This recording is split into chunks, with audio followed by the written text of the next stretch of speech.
Assalamualaikum warahmatullahi wabarakatuh. I'm Desi Rama from 5E class English Education Department, State Islamic University of Sultan Syarif Qasim Riau. This video to fulfill the task of research and development in ELT. In this occasion, I would like to share information about reviewing the literature.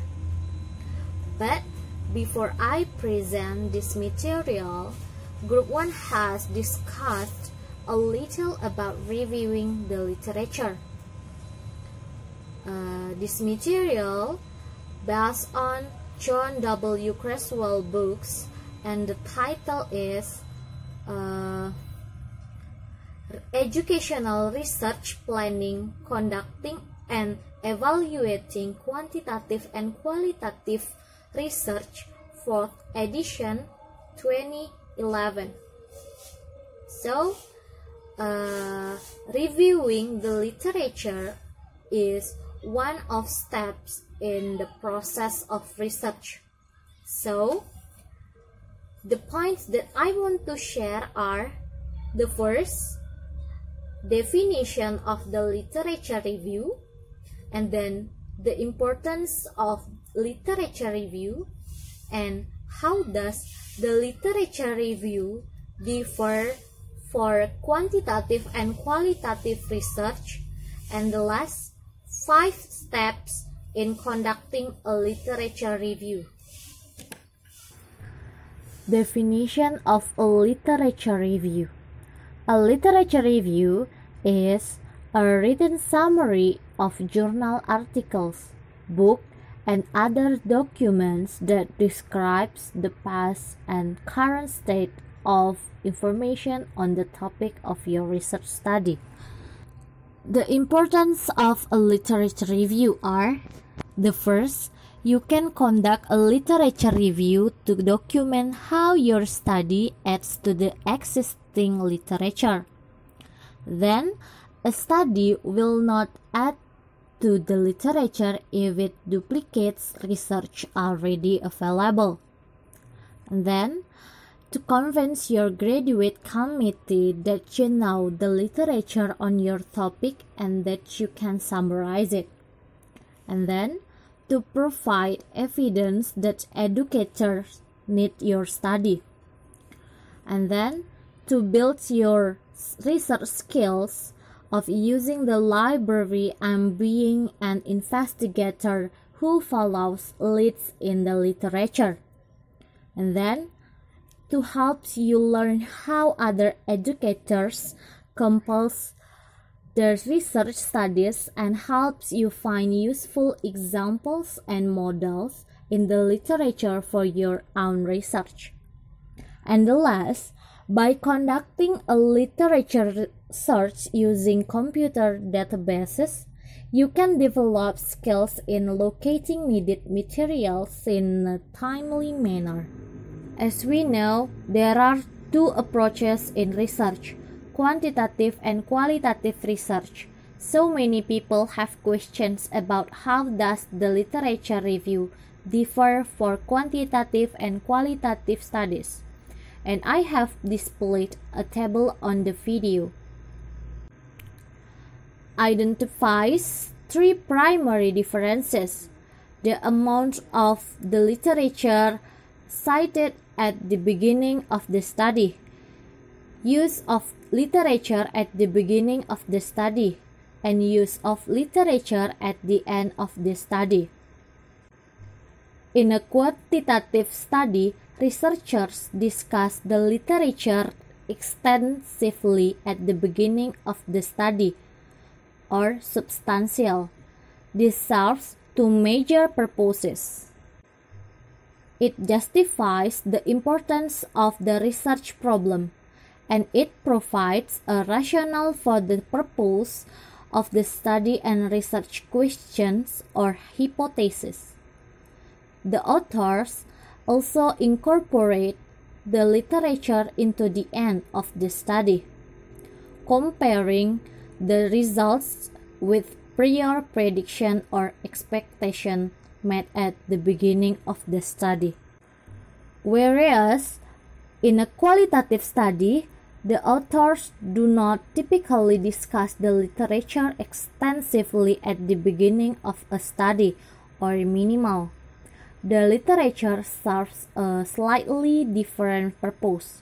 Similar to quantitative research, the authors mention the literature at the beginning of the study to document or justify the importance of the research problem. In some qualitative studies, researchers use the literature to support findings. In many qualitative projects, researchers often cite the literature at the end of the study as a contrast or comparison with the major finding in the study. In qualitative inquiry, researchers do not make predictions about finding or hypotheses. They are more interested with whether the finding of a study support or modify existing ideas. 5 steps in conducting a literature review. Regardless of whether the study is quantitative or qualitative, common steps can be used to conduct a literature review. The steps are: identify key terms, then locate literature, then critically evaluate and select the literature, organize the literature, and the last is write a literature review. For the first is identify key terms. To identify key terms, you can use several strategies.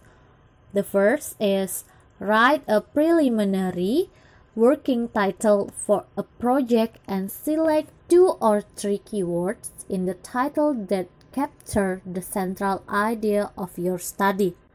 Then, post the short, general research question that you would like answered in the study. Select the 2 or 3 words in this question that best summarize the primary direction of the study. Then, use words that authors report in the literature. In some quantitative research, educators test a prediction for what they expect to find from the data. This prediction is an explanation for what researchers hope to find.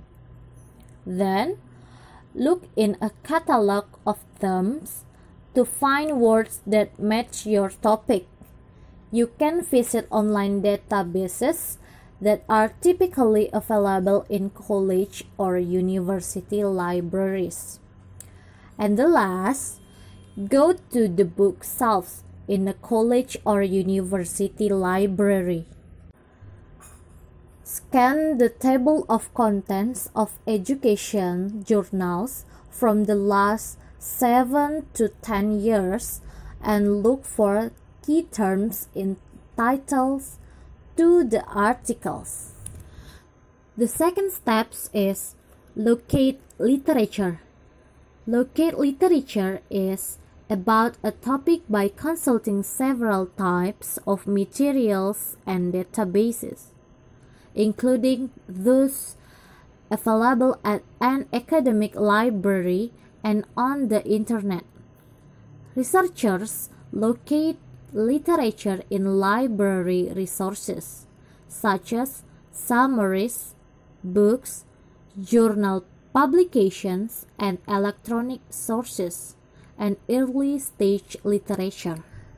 The third step is critically evaluate and select the literature for your review.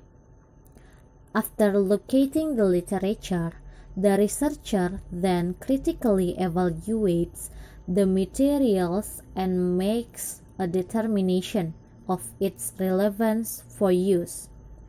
Criteria for evaluating materials consists of assessing the quality of the publications and the rigor of the research, as well as examining the relevance of the topic for a study. The next steps is organize the literature. You have selected by abstracting or taking notes on the literature and developing a visual diagram of it. The last steps is write a literature review. Researchers conclude a literature review by summarizing major themes and presenting reasons for a proposed study or the importance of studying a research problem. These reasons lead to a rationale for a study that builds naturally into the purpose statement and research questions or hypotheses. That's all informations about reviewing the literature. I'm sorry for my mistakes. I'm Desi Rama. Thank you for watching and see you on the next video. Assalamualaikum warahmatullahi wabarakatuh.